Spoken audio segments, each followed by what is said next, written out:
Hey hello everyone, welcome to chemistry rule का Sam. So देखिए, इस पर्टिकुलर वीडियो में हम बात करेंगे ऑर्गेनोमेटेलिक केमिस्ट्री का एक बहुत इंपॉर्टेंट टॉपिक है जिसे कहा जाता है बोरेन्स। ये टॉपिक इतना इंपॉर्टेंट है कि हर साल CSIR नेट में, गेट में या टिफर में इससे रिलेटेड एक दो क्वेश्चन तो पक्का ही पक्का आते हैं। अब वो किस फॉर्म में आएंगे वो डिपेंड करता है, वो वेरी करता है, बट एक दो क्वेश्चन आपको बोरेन से रिलेटेड कहीं ना कहीं पे पक्का मिलेंगे। ठीक है ना। बोरेन्स बेसिकली क्या होते हैं? Boranes are hydrides of borane, मतलब जहाँ पे आपके पास बोरॉन होगा और बोरॉन के साथ आपके पास हाइड्रोजन लगा होगा। एंड बोरॉन और हाइड्रोजन का जो सबसे सिंपलेस्ट हाइड्राइड या बोरेन आपने पढ़ा होगा वो आपने पढ़ा होगा B2H6 के बारे में, जिसको हम डाइबोरेन कहते हैं। इसका स्ट्रक्चर हम 11th-12th में डिस्कस करते हैं। मैंने इसके ऊपर स्पेशली काफ़ी सारे यूट्यूब पे भी वीडियो बनाए हुए हैं जहाँ पे आपके पास दो बोरेन इस तरीके से होते हैं। एंड आप लोगों ने यहाँ पे बनाना बॉन्ड के बारे में आपने इस तरीके से कुछ पढ़ा होता है ना। इस तरीके से this is what you have studied and this is the basic diborane, basic borane जो आपको पढ़ाया जाता है। ठीक है ना। अब हम जो बात करेंगे वो हम बात करेंगे बोरेन्स के क्लस्टर्स के बारे में, कि अगर जहाँ पे आपके पास जो बोरेन्स होंगे या जो बोरॉन होगा वो आपके पास चार या चार से ज्यादा बोरोन्स होंगे एंड जो क्लस्टर फॉर्मेशन होगा उसके बारे में ना। हम जिस क्लास की बात करेंगे, बोरेन्स के जिस क्लास की हम यहाँ बात करने वाले हैं उसको हम क्लासीफाई करते हैं BN HN टाइप के बोरेन्स के बारे में। पहले हम हमारा डिस्कशन इससे शुरू करेंगे पर बाद में हम आगे की तरफ बढ़ेंगे। जो BnHN2 माइनस टाइप के बोरेन्स होते हैं हम उनको क्लोजो बोरेन्स कहते हैं। क्लोजो बोरेन्स का मतलब होता है जहाँ पे एक ऐसा पॉलीहेड्रल स्ट्रक्चर जो कि कंप्लीटली क्लोज्ड होगा, जहाँ पे जो सारे वर्टाइसेस होंगे वो प्रॉपरली फिल्ड होंगे। Now let us start with this. And सबसे पहले हम बोरोन को की जो इलेक्ट्रॉनिक कॉन्फ़िगरेशन है एंड हाइब्रिडाइजेशन है पहले उसको समझ लेते हैं। हमारे पास बोरोन होता है, बोरोन के पास हमारे पास 1s2 2s2 और 2p के अंदर सिर्फ एक इलेक्ट्रॉन इस तरीके से प्रेजेंट होता है। अब यहाँ पे जब हाइब्रिडाइजेशन आपकी होती है तो बोरोन जब क्लस्टर्स बनाता है तो बोरोन के अंदर हाइब्रिडाइजेशन sp हाइब्रिडाइजेशन होती है, यानी s का एक और p का एक, ये दो ऑर्बिटल जो होंगे वो हाइब्रिडाइज कर लेंगे इस तरीके से। और जो बाकी के जो दो बचे हुए ऑर्बिटल हैं जिसको हम px और py ऑर्बिटल कहेंगे, ये अनहाइब्रिड ऑर्बिटल रहेंगे जिनमें एक इलेक्ट्रॉन प्रेजेंट होगा। तो ये जो हाइब्रिडाइजेशन है ये आपका हो गया sp hybridization, s and p का एक ऑर्बिटल। यूजुअली जो p ऑर्बिटल यहाँ पे हम यूज करते हैं वो pz ऑर्बिटल को हम लेते हैं, और जो यहाँ पे px ऑर्बिटल है और py ऑर्बिटल है ये जो आपके पास होगा ये आपके पास हो जाएगा अनहाइब्रिड के फॉर्म में। याद रखना जो अनहाइब्रिड ऑर्बिटल्स होती हैं उनका शेप वैसे का वैसा रहता है जो उनका एलोंगेटेड p ऑर्बिटल का शेप होता है। जो हाइब्रिड ऑर्बिटल हो जाती है, अब जो sp हाइब्रिडाइजेशन हमारे पास होता है, जैसे अल्कीन में हमने sp हाइब्रिडाइजेशन पढ़ा है, तो वहाँ पे जो हाइब्रिड ऑर्बिटल्स होती हैं उनका शेप ऑब्वियसली बदल जाता है। तो जो मेरे पास बोरॉन होगा जिसका sp हाइब्रिडाइजेशन हुआ होगा वो इस तरीके से दिखाई देगा, जहां पर z एक्सेस पे आपके पास ये जो रेड कलर की ऑर्बिटल है इसको हम sp हाइब्रिड ऑर्बिटल कहेंगे, दिस विल बी और sp हाइब्रिड ऑर्बिटल। इसके अलावा y एक्सेस पे और x एक्सेस पे, ये y एक्सेस है और मान लीजिए अगर x एक्सेस है, तो यहाँ पर जो ग्रीन कलर की ऑर्बिटल्स आपको दिखाई दे रही है इसमें से एक px ऑर्बिटल होगी, एक py ऑर्बिटल होगी जो कि अनहाइब्रिड होगी। अब याद रखना ये जो अनहाइब्रिड ऑर्बिटल्स हैं इनमें से एक ऑर्बिटल के अंदर इलेक्ट्रॉन प्रेजेंट हो। अब इमेजिन कीजिए कि मेरे पास एक ऐसा बोरेन है जिसके पास B6 है, 6 बोरॉन है एंड हाइड्रोजन उस पर 6 प्रेजेंट है और 2 नेगेटिव का चार्ज है। ये 2 नेगेटिव क्या होता है थोड़ी देर के बाद आपको समझाता हूँ, फिलहाल उस पर मैं नहीं जाना चाहता। फिलहाल ऐसे इमेजिन कर लीजिए कि B6H6 करके मेरे पास एक बोरेन है।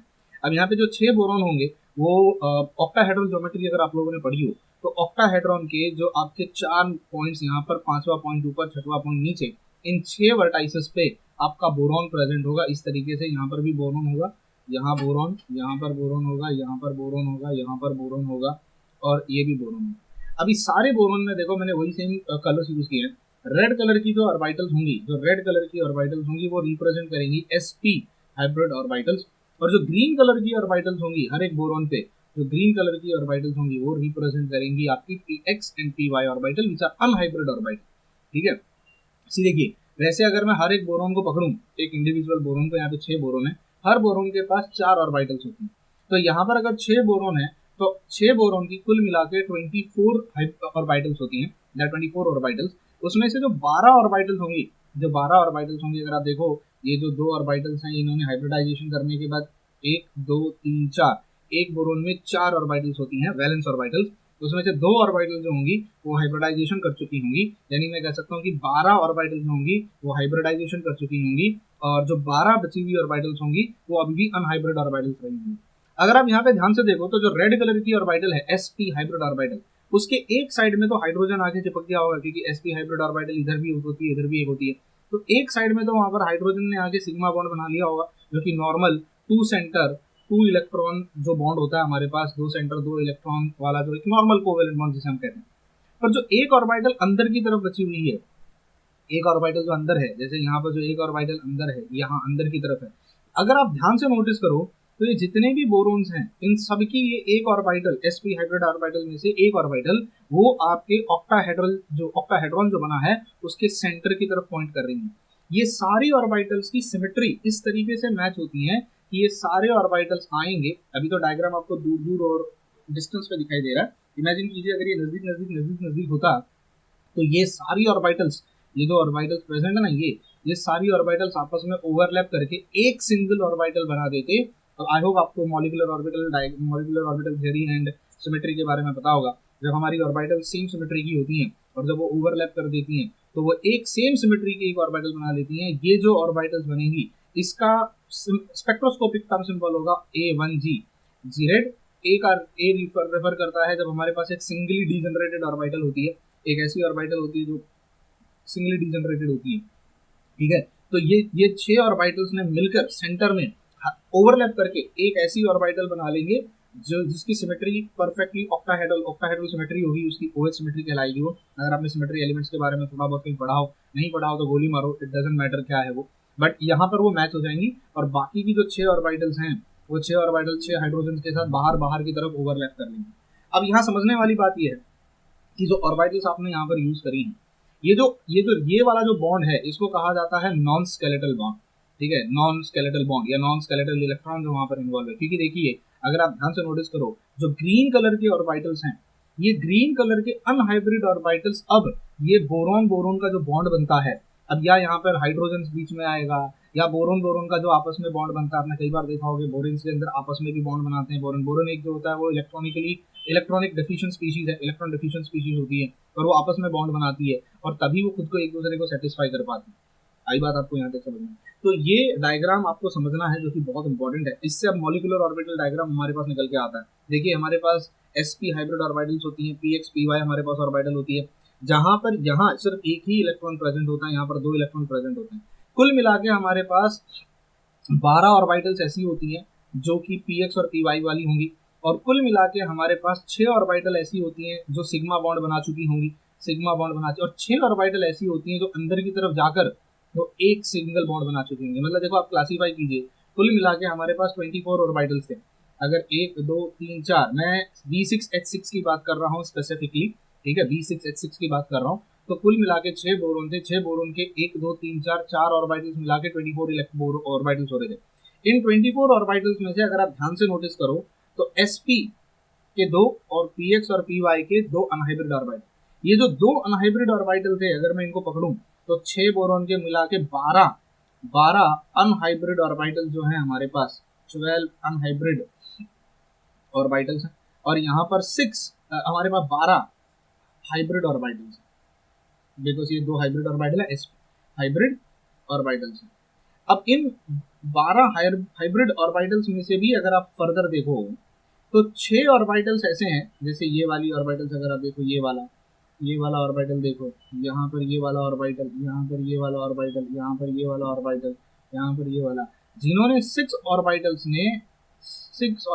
ने सिग्मा बॉन्ड बनाया है। आई होप आप इमेजिन कर पाए। और बचे हुए जो 6 ऑर्बिटल्स हैं उन्होंने कंस्ट्रक्टिवली ओवरलैप करके, जो अंदर की तरफ पॉइंटेड है टुवर्ड द सेंटर, इन्होंने अंदर की तरफ पॉइंट करके A1G, जिसको ये स्पेक्ट्रोस्कोपिक टर्म सिंबल है जिसको हम यूज करते हैं ये बताने के लिए कि देखो ये जितने भी ऑर्बिटल है, 6 ऑर्बिटल, ये परफेक्टली सिमेट्रिकली मैच हो रहे हैं और इन्होंने मिलकर एक इक्विवेलेंट, एक ऑलमोस्ट कहते हैं ना जिसको, एक वन ऑर्बिटल बना ली है जो कि बहुत ही लो लाइंग एनर्जी की होगी, क्योंकि यहाँ कंस्ट्रक्टिव ओवरलैप हो रहा है, बहुत कम एनर्जी की होगी। अब ये जो 6 ऑर्बिटल्स ये हो गई, ये 6 ऑर्बिटल को हम एक ऑर्बिटल की तरह ट्रीट करेंगे। ये जो 6 ऑर्बिटल्स हैं अंदर की तरफ, ये और ये वाले, इनको हम एक ऑर्बिटल ट्रीट करेंगे। तो मैं यूं कह सकता हूँ आउट ऑफ 24 ऑर्बिटल्स 12 ये हो गए, 6 ये हो गए और एक ये ऑर्बिटल हो गया। आई बात आपको समझ में? तो इस तरीके से हम इनको क्लासीफाई करते हैं। तो हम यहाँ पे वही क्लासिफिकेशन कर रहे हैं। 12 ऑर्बिटल हमारे पास px और py वाले हैं। यहाँ पे जो 6 ऑर्बिटल्स हैं, हम सिग्मा बॉन्ड को अभी फिलहाल कंसिडर नहीं करेंगे क्योंकि सिग्मा बॉन्ड तो बाहर की तरफ बन चुका है, हमें उससे कोई लेना देना नहीं है। आउट ऑफ 24 ऑर्बिटल्स 6 ऑर्बिटल ऐसे हैं जो फ्रेमवर्क में बिल्कुल भी मेरे काम नहीं आ रहे हैं। इनको हम नॉन स्केलेटल ऑर्बिटल्स कहेंगे। क्यों नॉन स्केलेटल कहेंगे? देखो भाई, जब ये boron boron boron boron boron आपस में जुड़े हैं, क्या इस ऑर्बिटल का या इस बॉन्ड का उससे कोई लेना देना है? ये तो बाहर की तरफ बना हुआ बॉन्ड है ना इस ऑर्बिटल का। ये तो जो उस कॉर्नर पे प्रेजेंट बोरॉन है उसने बाहर की तरफ ऊपर की तरफ बॉन्ड बनाया, उसका स्केलेटल से या बोरॉन बोरॉन के बॉन्डिंग से कोई लेना देना नहीं है। स्केलेटल बॉन्डिंग में कौन कौन इन्वॉल्व है? ये 6 ऑर्बिटल जो अंदर की तरफ इन्वॉल्व है, इन्होंने तो एक बोरॉन को पकड़ के रखा होगा। सोचो जब ये ओवरलैप कर चुकी होंगी यहाँ सेंटर में आने के बाद, उनकी वजह से तो ये स्केलेटन 6 के 6 बोरॉन जो होंगे आपस में बंधे हुए होंगे। इसके अलावा जो ये px py ऑर्बिटल्स हम बना रहे हैं ग्रीन कलर में, इनमें भी बोरॉन बोरॉन का आपस में ओवरलैपिंग हुई होगी। जब ये आपस में ओवरलैपिंग हुई होगी तो वहाँ पे इलेक्ट्रॉन डेफिशिएंट बॉन्ड बने होंगे, बनाना बॉन्ड, जिसको आप लोगों ने कई जगह पे पढ़ा होगा, इस टाइप के बॉन्ड बने होंगे। तो यहाँ पर हम सिर्फ उन्हीं ऑर्बिटल्स की बात करेंगे जो फ्रेमवर्क में हमारे काम आ रही हैं, यानी जो हमको बोरॉन बोरॉन का पॉलीहेड्रल स्ट्रक्चर बनाने में हमें मदद कर रही हैं। नॉन पॉलीहेड्रल स्ट्रक्चर्स ऑर्बिटल्स में हमारा कोई लेना देना यहाँ पर नहीं है। तो अगर आप देखें तो ये 12 ऑर्बिटल्स और ये 6 ऑर्बिटल, ये जो 6 ऑर्बिटल्स हैं ये मिलकर एक सिंगल ऑर्बिटल बना लेंगी। जैसे कि मैंने आपसे कहा, ये 6 के 6 अंदर की ऑर्बिटल्स मिलकर एक सिंगल ऑर्बिटल बना लेंगी। और जो ये 12 ऑर्बिटल्स हैं, ये जो ग्रीन कलर में आपको 12 ऑर्बिटल्स यहाँ पे दिखेंगी, ये बॉन्डिंग और एंटी बॉन्डिंग में चली जाएंगी। कहाँ चली जाएंगी? बॉन्डिंग में और एंटी बॉन्डिंग ऑर्बिटल्स में। आई होप आपको यहाँ तक लॉजिक समझ में आया। तो देखिए, अगर मैं आपसे कहूँ एक बोरॉन के अंदर 2 अनहाइब्रिड ऑर्बिटल्स हैं, एक बोरॉन के अंदर 2 अनहाइब्रिड ऑर्बिटल्स हैं जो हमारे स्केलेटल बॉन्डिंग में काम आने वाली हैं। बाकी तो ये हाइब्रिड ऑर्बिटल्स है ना, 2 हैं। तो क्या मैं कह सकता हूँ एन बोरॉन में, देखो जब मैं स्केलेटल बॉन्डिंग की बात कर रहा हूँ, मैं ये अंदर वाली जो ये 6 ऑर्बिटल्स हैं जिसको हम एक ऑर्बिटल कंसिडर करेंगे, उसको मैं फिलहाल के लिए इसको भी मैं इग्नोर कर रहा हूँ। मेरे को स्केलेटल बॉन्डिंग का लेना देना है, मतलब मैं बोरॉन बोरॉन का जो बॉन्ड बनेगा आपस में, मैं उसकी बात कर रहा हूँ। मैं ये तो ऑब्वियस ही बात है, अंदर की तरफ आएंगी और ये ऑर्बिटल ये और ये ओवरलैप हो गए, एक कंस्ट्रक्टिव ओवरलैपिंग करके एक सिंगल ऑर्बिटल बना लेंगे, जिसको मैंने यहाँ पे रिप्रेजेंट कर दिया है आपके पास। ये हाइब्रिड ऑर्बिटल है। मैं अनहाइब्रिड ऑर्बिटल्स की बात कर रहा हूँ। तो अगर मेरे पास एक बोरॉन होता है तो उसमें 2 अनहाइब्रिड ऑर्बिटल होती हैं जो फ्रेमवर्क बॉन्डिंग में काम आती हैं। वो जो सेंटर में ऑर्बिटल्स गई हैं 6 ऑर्बिटल, उन्होंने तो पॉइंट बना लिया। उसके बाद जो कॉर्नर पे बोरॉन प्रेजेंट हैं वो आपस में किस तरीके से बॉन्ड बनाते हैं, स्केलेटल बनाते हैं, किस तरीके का स्ट्रक्चर बनाते हैं, बोरॉन बोरॉन का बॉन्ड बनता है नहीं बनता है, बोरॉन इससे ही बॉन्ड बनाता है कि 4 नीचे वालों से बनाता है नहीं बनाता है, वो सब अब उन अनहाइब्रिड ऑर्बिटल्स पे डिपेंड करेगा। तो एक बोरॉन में अगर 2 अनहाइब्रिड ऑर्बिटल्स हैं, ये मैंने यहाँ पे भी डायग्राम बनाया हुआ है, तो n बोरॉन्स में कितनी हो जाएंगी? 2n अनहाइब्रिड ऑर्बिटल्स हो जाएंगी। अब ये याद रखना, n बोरॉन में, तो अगर मैं 6 बोरॉन लेता हूँ तो 6 बोरॉन में 12 अनहाइब्रिड ऑर्बिटल्स हो जाएंगे। अब एक और बड़ी बात देखो, हम किस मॉलिक्यूल की बात कर रहे हैं? हम मॉलिक्यूल की बात कर रहे हैं B6H6 2- की। तो अगर 6 बोरॉन यहाँ पर हैं और 6 बोरॉन की वजह से 12 मेरे पास ऑर्बिटल्स निकल कर आ रही हैं, यानी इनके इसको मैं कह सकता हूँ कि मेरे पास जो है वो 2n ऑर्बिटल्स निकल के आ रही हैं। मुझे एक बात बताओ, 12 ऑर्बिटल्स के अंदर कितने इलेक्ट्रॉन बैठ सकते हैं? सर 12 ऑर्बिटल्स है ना, एक ऑर्बिटल के अंदर 2 इलेक्ट्रॉन जा सकता है, तो 12 ऑर्बिटल्स के अंदर 4 इलेक्ट्रॉन 4n इलेक्ट्रॉन जा सकते हैं। अगर 12 के अंदर 24 इलेक्ट्रॉन जा सकते हैं। जैसे अगर 12 और अनहाइब्रिड ऑर्बिटल्स हैं और एक ऑर्बिटल में अगर 2 इलेक्ट्रॉन जाते हैं, 1 ऑर्बिटल कॉरेस्पॉन्ड्स टू 2 इलेक्ट्रॉन्स, तो कहना इसे 2n अगर मेरे पास अनहाइब्रिड ऑर्बिटल्स हैं तो उनके अंदर इलेक्ट्रॉन कितने जा सकते हैं? उनके अंदर 4n इलेक्ट्रॉन जा सकते हैं। तो भाई अगर कल को अगर मैं आपसे पूछूं कि मेरे पास B6H6 2- है, इसमें आपके कितने इलेक्ट्रॉन्स हैं जो फ्रेमवर्क बॉन्डिंग में इन्वॉल्व हैं? फ्रेमवर्क बॉन्डिंग मतलब स्केलेटल बॉन्डिंग में इन्वॉल्व है। तो पहले तो आप मुझे ये बताइए कि इस B6H6 के अंदर कितनी ऑर्बिटल्स हैं जो फ्रेमवर्क में काम आ रही हैं। यहाँ से मुझे जितनी भी ग्रीन कलर की ऑर्बिटल दिखाई दे रही हैं, हर बोरॉन के पास 2 ऐसी ऑर्बिटल्स हैं जो फ्रेमवर्क बॉन्डिंग में काम आने वाली हैं, अनहाइब्रिड ऑर्बिटल।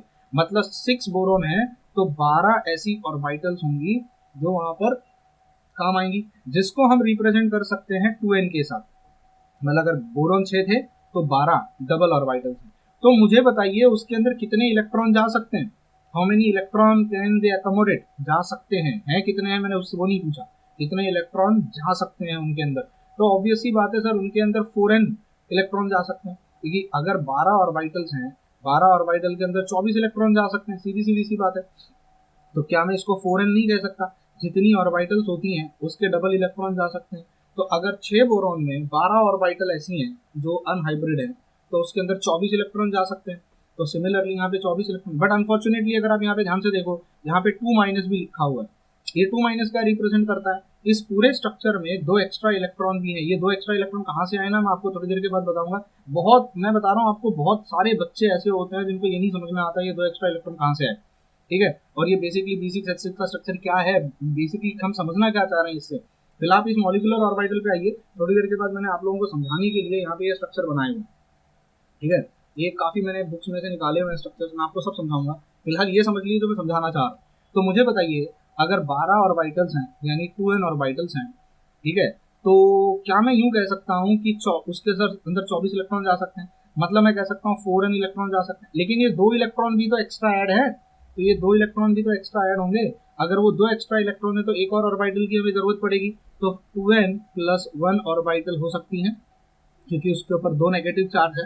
वो जो 2 नेगेटिव चार्ज है वो भी तो कुछ ऑर्बिटल ऑक्यूपाई करेगा। और 2n ऑर्बिटल्स आती हैं बोरोन से, और ये जो 2- चार्ज है उसका एक ऑर्बिटल आएगा। 2 इलेक्ट्रॉन यहाँ पर आ गए, सिंस यहाँ पे 12 ऑर्बिटल्स हैं यानी 2n ऑर्बिटल्स हैं, वो 4n इलेक्ट्रॉन अपने अंदर ले सकता है। तो ये n 2n + 1 4n + 2, ये बेसिकली हम इससे ये रिप्रेजेंट करता है कि उस बोरोन के अंदर कितने बोरोन हैं, उसकी कितनी ऑर्बिटल वैलेंस ऑर्बिटल्स हैं, उसमें कितने इलेक्ट्रॉन आ सकते हैं। अगर कोई एक्स्ट्रा इलेक्ट्रॉन बाहर से उसके ऊपर कोई नेगेटिव चार्ज आया है, वो अपनी खुद की अलग से इंडिपेंडेंट ऑर्बिटल उसकी कंसिडर की जाएगी। क्लियर है? अब आते हैं मेन फंडे, इसी समझने की कोशिश करें। देखो, ये मेरे पास एक कंपाउंड है B6H8, जहाँ पे 6 बोरॉन 6 कॉर्नर पर लगे हुए हैं। इसके अलावा अगर आप यहाँ नोटिस करोगे 2 एक्स्ट्रा हाइड्रोजन्स हैं। ये हाइड्रोजन्स, अब आप इसमें ना 2 चीजें नोटिस करो, जरा ध्यान से नोटिस करना इन चीजों को। एक तो आपको हर कॉर्नर पे BH का बॉन्ड दिखाई देगा, हर वर्टेक्स पे आपको BH का बॉन्ड दिखाई देगा। इस तरीके से आप BH का बॉन्ड देख पाएंगे। मतलब मैं यूं कह सकता हूं कि ये BH एक बोरॉन के साथ एक हाइड्रोजन तो फिक्स होता ही होता है।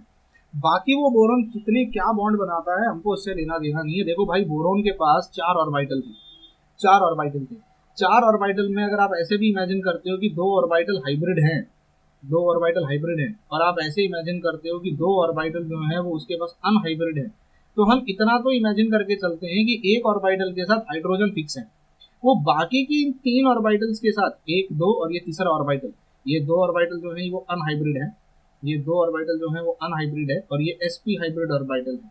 ये 3 ऑर्बिटल के साथ वो क्या करता है हमें उससे कोई लेना देना नहीं है। अब वो स्केलेटल बॉन्डिंग में यूज करता है, वो बोरोन बोरोन का आपस में बॉन्ड बनाता है, या बोरोन का हाइड्रोजन के साथ बॉन्ड बनाता है, वो 3 सेंटर 2 इलेक्ट्रॉन बॉन्ड बनाता है, वो क्या करता है हमें उससे, वो कितने इलेक्ट्रॉन, हमें उससे लेना देना नहीं है। हम अगर इस B6H8 को देखें तो हमको इतना समझ में आ रहा है कि यहाँ पर B6H6 है, और इसके अंदर प्लस 2 हाइड्रोजन अलग से लगे हुए हैं। अगर आप इस चीज को ध्यान से देख पा रहे हो, मैंने ग्रीन और येलो में इसको मार्किंग की। अब ये जो 2 एक्स्ट्रा हाइड्रोजन आए हुए हैं ना, इससे इस पॉलीहेड्रल स्ट्रक्चर का में ट्राइंगुलर फेसेस एक्स्ट्रा ऐड हो गए। अगर आप देखो, ये हाइड्रोजन अगर यहाँ है और अगर वो इन तीनों बोरोन के साथ बॉन्ड बना रहा है, तो ये हाइड्रोजन बोरोन बोरोन हाइड्रोजन यहाँ पर एक ट्राइंगुलर फेस बना रहा होगा। एग्री करते हो? ये हाइड्रोजन बोरोन बोरोन यहाँ पर एक ट्राइंगुलर फेस बना रहा होगा, और ये hydrogen boron boron back side में एक ट्राइंगुलर, मतलब ये एक्स्ट्रा हाइड्रोजन है जिसकी वजह से यहाँ पर ट्राइंगुलर फेसेस जो मेरे हैं, पॉलीहेड्रॉन्स जो हेड्रल्स है जिसको हम ट्राइंगुलर फेस कह रहे हैं, वो इंक्रीज हो गए। अगर मैं सिर्फ बोरोन हाइड्रोजन का यूनिट यहाँ रखना चाहता हूँ, I just want to see boron hydrogen का यूनिट यहाँ पे, इन 2 हाइड्रोजन को यहाँ से हटा दो, इन 2 हाइड्रोजन को हटा दो। जब वो 2 हाइड्रोजन वहां से हटेंगे, 2 हाइड्रोजन जब आप वहां से हटाओगे 2H+, तो वो वहां पर अपने 2 इलेक्ट्रॉन छोड़ के चले जाएंगे। तो इलेक्ट्रॉन को हम कोई पॉलीहेड्रल वर्टेक्स नहीं मानेंगे, मतलब यहाँ पर एक इलेक्ट्रॉन होगा, यहाँ एक इलेक्ट्रॉन होगा और यहाँ पर एक इलेक्ट्रॉन होगा, पर उससे ट्राइंगुलर फेस नहीं बनेगा। ट्राइंगुलर फेस एटम्स के बीच में बनता है। Getting my point? तो यहाँ पर है अभी भी ऑर्बिटल होगी। अगर मान लीजिए हाइड्रोजन ने इस बोरोन के साथ बॉन्ड बनाया है, वो ऑर्बिटल होगी वहां पे, वहां इलेक्ट्रॉन प्रेजेंट होगा, लेकिन हम उसको ट्राइंगुलर फेस में कंसिडर अब नहीं करेंगे। तो B6H8 का जो मेरा स्ट्रक्चर था उसको मैंने क्लासिफाई कर दिया B6H6 में और 2 हाइड्रोजन में। वो 2 एक्स्ट्रा हाइड्रोजन जिनको मैं हटा दूं अगर, तो इसीलिए यहाँ पर B6H6 पे 2 में नेगेटिव का चार्ज आता है। आई बात आपको समझ में? वो 2 नेगेटिव का चार्ज क्यों आया और क्यों कर रहे हैं हम ये सब? हमको एक परफेक्ट पॉलीहेड्रल स्ट्रक्चर इमेजिन करना है। जो B6H8 है वो एक परफेक्ट पॉलीहेड्रल स्ट्रक्चर नहीं है।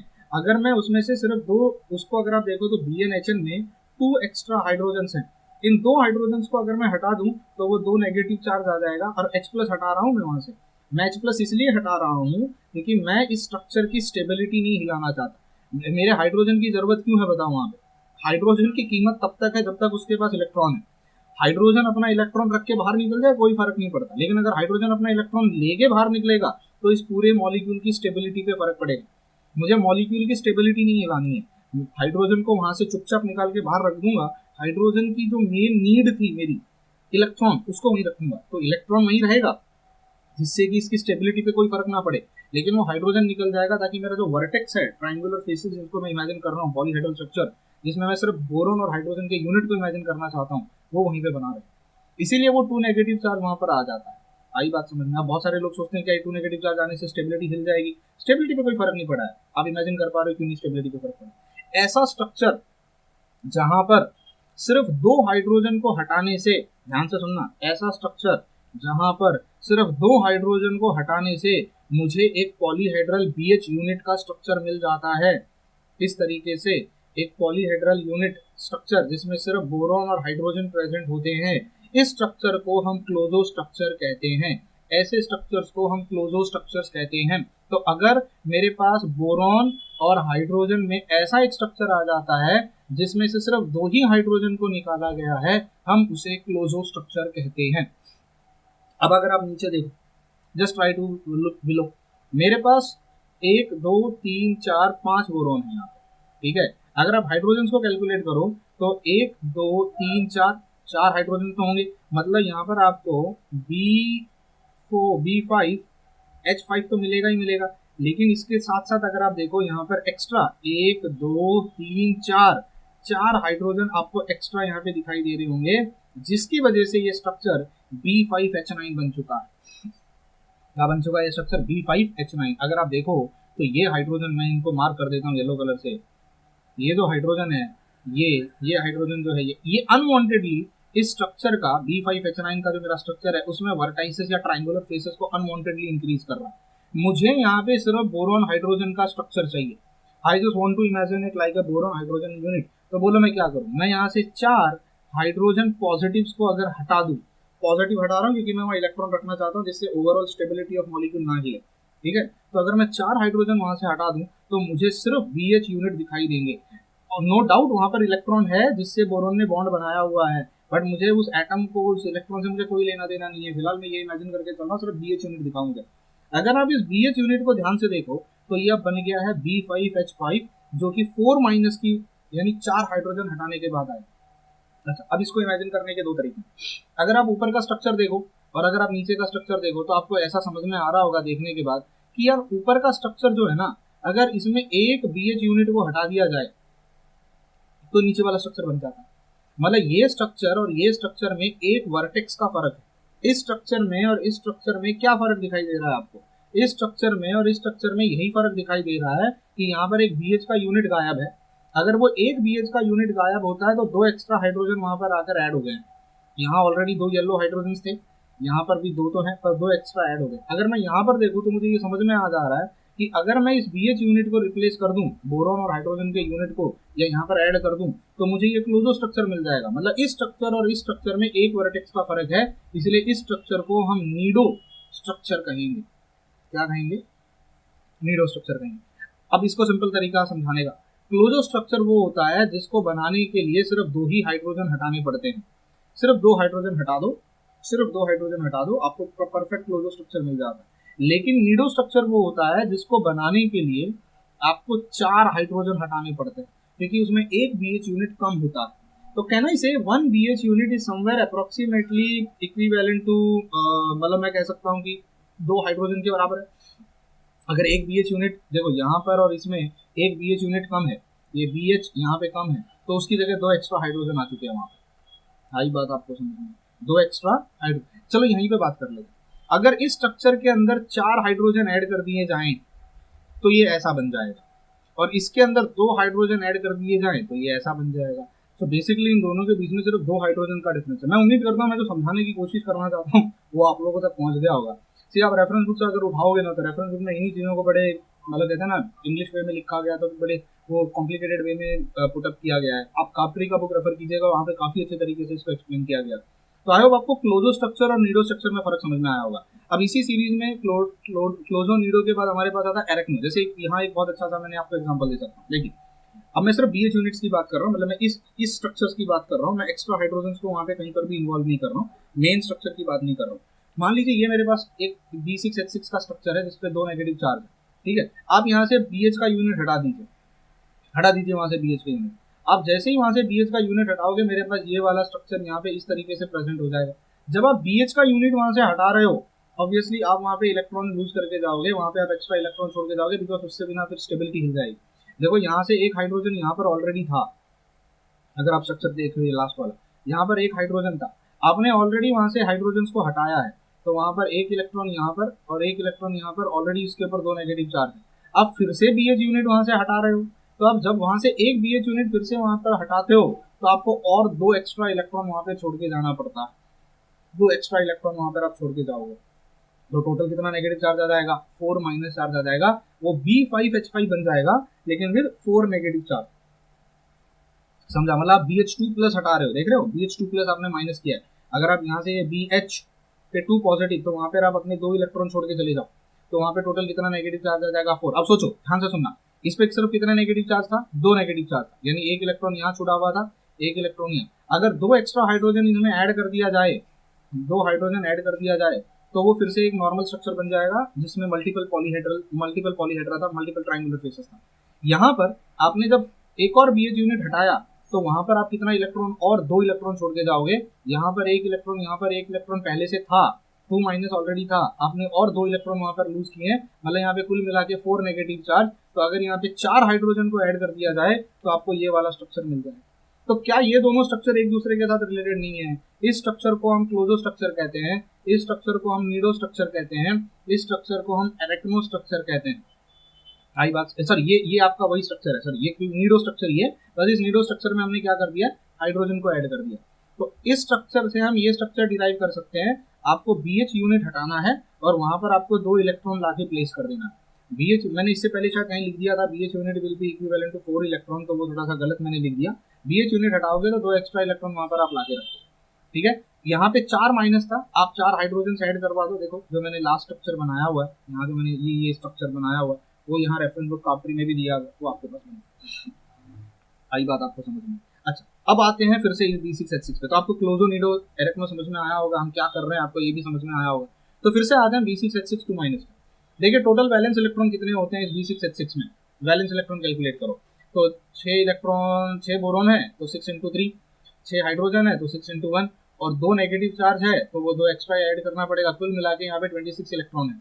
तो अगर आप यहाँ देखो मेरे पास 26 इलेक्ट्रॉन है, 4n प्लस 2, ये बोरॉन और हाइड्रोजन का, यहाँ पर बोरॉन और हाइड्रोजन का अगर आप एक यूनिट मानते हो, बोरॉन हाइड्रोजन का, ऐसे बोरॉन हाइड्रोजन के 6 यूनिट यहाँ पर प्रेजेंट है B6H6।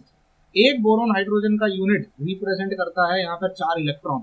अब बोलोगे कैसे, बोरॉन के पास कितने इलेक्ट्रॉन्स होते हैं, 3 इलेक्ट्रॉन, हाइड्रोजन के पास कितने इलेक्ट्रॉन होते हैं, 1 इलेक्ट्रॉन, वैलेंस की बात कर रहे हैं तो 3 + 1 कितने हो गए, 4। तो एक बोरॉन हाइड्रोजन के यूनिट के पास 4 इलेक्ट्रॉन होते हैं, ऐसे 6 बोरॉन हाइड्रोजन के यूनिट हैं। तो क्या मैं कह सकता हूँ 6 × 4 यानी 4 × n, कितने भी बोरॉन हाइड्रोजन के यूनिट होंगे आप उससे मल्टीप्लाई कर दो, उसके 4 टाइम्स वहां पे वैलेंस इलेक्ट्रॉन होंगे, +2।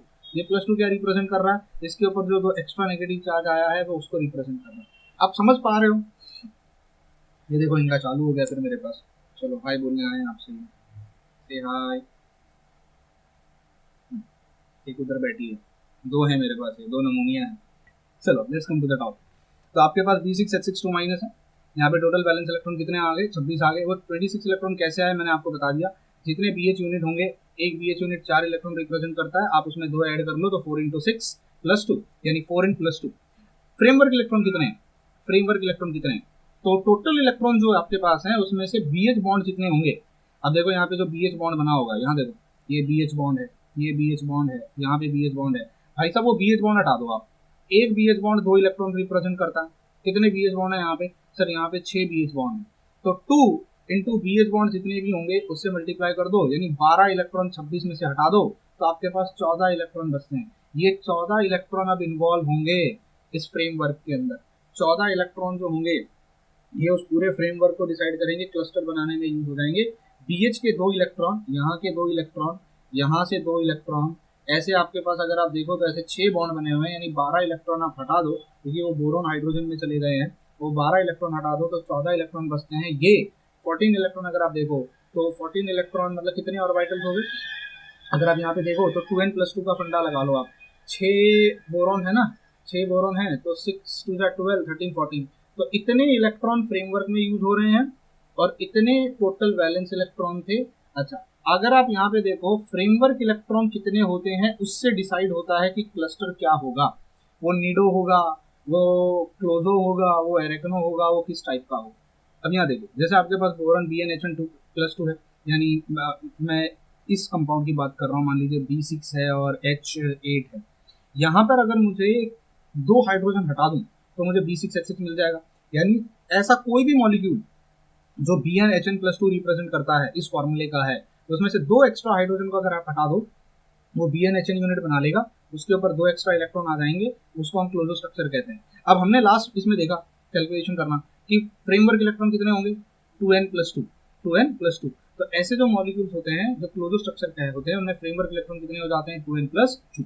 सिमिलरली अगर मान लीजिए आपके पास एक ऐसा स्ट्रक्चर है BnHn+4, यानी यहाँ पे 4 हाइड्रोजन एक्स्ट्रा है, तो अगर उन 4 हाइड्रोजन को निकाल दिया जाए तो 4- चार्ज आ जाएगा, BnHn4-। इन स्ट्रक्चर्स को हम नीडो स्ट्रक्चर्स कहते हैं। और यहाँ पे फ्रेमवर्क इलेक्ट्रॉन कितने हो जाएंगे, देखो BnHn यूनिट तो उतना ही है जितना यहाँ पर BnHn यूनिट है, तो सेम फार्मूला हो जाएगा 2n प्लस यहाँ पे एक्स्ट्रा 4 इलेक्ट्रॉन आ गए हैं, ये 4 इलेक्ट्रॉन अब आपके फ्रेमवर्क में इन्वॉल्व है। यहीं से तो फर्क आता है कि वो क्लोजो होगा, वो नीडो होगा या वो एरेक्नो होगा, कितने इलेक्ट्रॉन इन्वॉल्व हैं, प्लस 4 इलेक्ट्रॉन एक्स्ट्रा हमारे पास आ रहे हैं जो आपका क्या डिसाइड करेगा, आप वो नीडो स्ट्रक्चर। अगर 6 इलेक्ट्रॉन एक्स्ट्रा होते तो यानी 6 हाइड्रोजन एक्स्ट्रा होते तो वो एरेक्नो बन जाता, अगर 8 हाइड्रोजन एक्स्ट्रा होते तो वो हाइपो बन जाता, और अगर 10 इलेक्ट्रॉन एक्स्ट्रा होते तो वो क्लेडो बन जाता। भैया इस चीज को याद रखना, आपको बोर्ड कह रहा हूँ, आपके कॉम्पिटिटिव एग्जाम में अलग अलग बोरिंग्स दिए जाएंगे और पूछा जाएगा आइडेंटिफाई करो क्लोजो, नीडो, एरेक्नो, हाइपो, क्लेडो क्या है।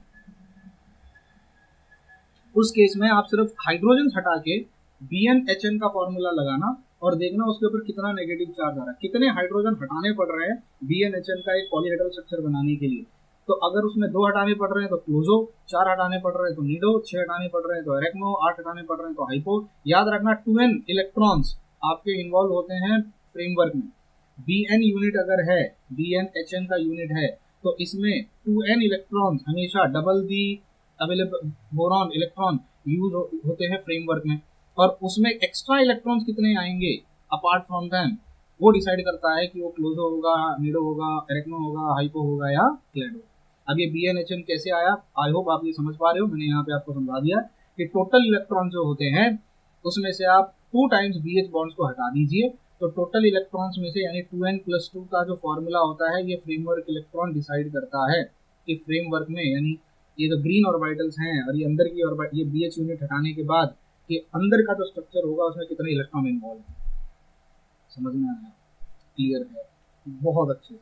अब यहाँ मैंने एक पूरा आपके लिए चार्ट बना दिया, ये चार्ट आपकी CSIR, NET, GATE, TIFR, JAM, BHU, DU जितने फलाने ढिमकाने कॉम्पिटिटिव एग्जाम है सब में काम आएगा। अगर आपके पास क्लोजो स्ट्रक्चर है तो टोटल वैलेंस इलेक्ट्रॉन कितने हो जाते हैं, 4n+2। वैलेंस ऑर्बिटल्स की, अब ऑर्बिटल तो देखो आप डिवाइड बाय 2 कर लो, अगर 4n+2 और इलेक्ट्रॉन्स हैं तो 2n+1 ऑर्बिटल्स होंगे। फ्रेमवर्क इलेक्ट्रॉन कितने होते हैं, 2n+2। अब इसी से सीक्वेंस में आप आगे चलते जाओ, +2 और वैलेंस इलेक्ट्रॉन थे, यहाँ +4 हो जाएंगे क्योंकि -4 आ गया। यहाँ हाइपो में आपके पास में फॉर्मूला आगे नहीं लिखा है, आई होप आप समझ पा रहे हो, ये हो जाएगा BnHn 6-, ये हो जाएगा BnHn 8-, ये हो जाएगा BnHn 10-, और आपके पास उसी तरीके से नंबर ऑफ इलेक्ट्रॉन ऐड होते चले जाएंगे। समझा, फ्रेमवर्क इलेक्ट्रॉन 2n का रूल फॉलो करेंगे, +2, +4, +6, +8, +10। अब ऑर्बिटल्स आप समझ लो, इसको डिवाइड बाय 2 कर दो क्योंकि एक ऑर्बिटल 2 इलेक्ट्रॉन को करस्पॉन्ड करती है, तो इसको जब डिवाइड बाय 2 करोगे, डिवाइड बाय 2 तो आपको ऑर्बिटल्स मिल जाएंगे, इसको डिवाइड बाय 2 करोगे तो आपको वैलेंस ऑर्बिटल्स मिल जाएंगे। क्लियर है? तो उम्मीद करता हूँ बोरेन्स आपको समझ में आया, बोरेन्स क्या होता है। और सबसे इंपॉर्टेंट बात आपको ये समझ में आया होगा, ये जो डायग्राम मैंने यहाँ सिखाया ना, ये समझ लेना बस। क्लोजो क्या होता है, नीडो क्या होता है, कैसे आपने B6H8 एक्चुअल स्ट्रक्चर वो B6H8 होता है।